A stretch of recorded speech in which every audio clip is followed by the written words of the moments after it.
নমস্কার, পূজারিনীর রান্নাঘরে সবাইকে স্বাগত জানাই। আজকে আমি তৈরি করব পমফ্রেট মাছের একটি ডিশ। সর্ষে বাটা দিয়ে পমফ্রেট মাছের ঝাল। আমার রেসিপিটা দেখুন, ভালো লাগলে অবশ্যই একটা লাইক ও শেয়ার করবেন। চলুন আজ আমি খুব কম উপকরণ দিয়ে বানিয়ে ফেলি সর্ষে পমফ্রেট।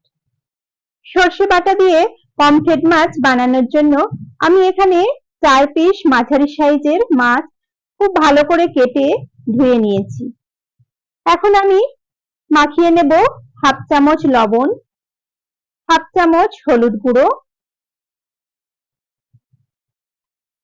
অর্ধেকটা পাতিলেবুর রস। এই পমফ্রেট মাছ যেহেতু সামুদ্রিক মাছ, তাই এই পাতিলেবুর রসটা দিলে এর একটা যে আলাদা আষ্টে গন্ধ থাকে সেটা চলে যাবে। আর দিয়ে দিলাম আমি 2 চামচ সর্ষের তেল। দিয়ে পমফ্রেট মাছটার সঙ্গে সবকিছুকে খুব ভালো করে আমি এখন মিশিয়ে নিচ্ছি।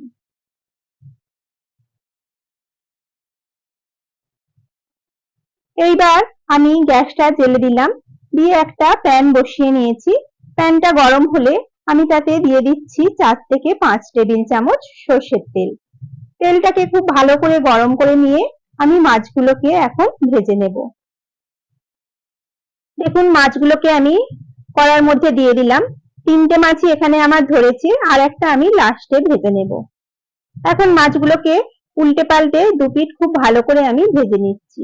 এই পমফ্রেট মাছ খুব কড়া করে ভাজার কোনো দরকার নেই, মোটামুটি দুপিঠ হালকা করে ভেজে নিলেই চলবে।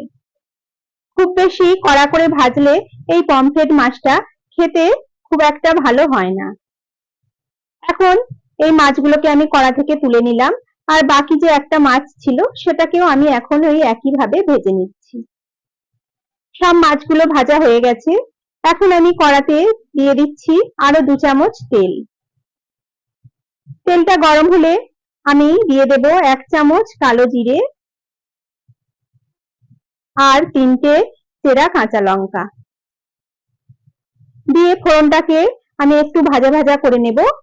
ফোড়নটা থেকে একটু ভাজা ভাজা গন্ধ বের হলে আমি দিয়ে দেব এখানে একটা মিডিয়াম সাইজের টমেটো বেটে রেখেছিলাম, সেটা এখন দিয়ে দিলাম। দিয়ে টমেটোটাকে আমি খুব ভালো করে তেলের সঙ্গে কষে নিচ্ছি। এই পর্যায়ে আমি দিয়ে দিচ্ছি হাফ চামচ স্বাদ মতো লবণ, হাফ চামচ হলুদ গুঁড়ো আর সামান্য অল্প একটু লাল লঙ্কার গুঁড়ো। দিয়ে গুঁড়ো মশলাটাকে টমেটোর সঙ্গে আমি খুব ভালো করে দেখুন কষিয়ে নেব। টমেটোর কাঁচা গন্ধটা চলে যাওয়া পর্যন্ত কষে নিলেই হবে। এখন আমি দিয়ে দিচ্ছি বেটে রাখা 2 চামচ কালো সর্ষে। আমি এখানে কালো সর্ষে ব্যবহার করেছি, আপনারা চাইলে সাদা সর্ষে বা বাজারে যে রেডিমেড সর্ষে গুঁড়ো কিনতে পাওয়া যায় সেটাও আপনারা জলে গুলে পেস্ট করে ব্যবহার করতে পারেন।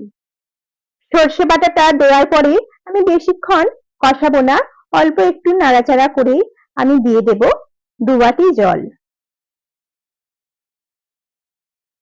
দেখুন আমি এইরকম 2 বাটি পরিমাণ জল দিয়ে দিলাম। আপনারা যে যেমন গ্রেভি রাখতে চান সেই মতো জল দিয়ে নেবেন।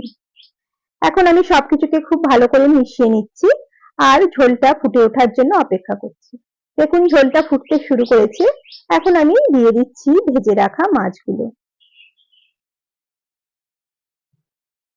সব মাছগুলোকে এখন আমি ঝোলের মধ্যে দিয়ে দিলাম। দিয়ে এখন আমি ঢাকা দিয়ে মিডিয়াম ফ্লেমে 5 মিনিট একটু ফুটিয়ে নিচ্ছি। 5 মিনিট পরে দেখুন ঝোলটা অনেকটা কমে গেছে আর মাছটাও খুব ভালো করে সেদ্ধ হয়ে গেছে। এখন আমি ছড়িয়ে দিচ্ছি কিছু ধনেপাতা কুচি। দিয়ে মাছের সঙ্গে খুব ভালো করে আমি মিশিয়ে নেব।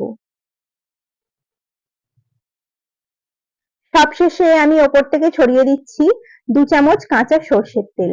এটা একদমই অপশনাল, তবে দিলে এর টেস্টটা অনেক সুন্দর হয়। আপনারা না চাইলে এটাকে বাদ দিতে পারেন। এখন রেডি হয়ে গেল আমাদের সুস্বাদু সর্ষে বাটা দিয়ে পমফ্রেট মাছের ঝাল।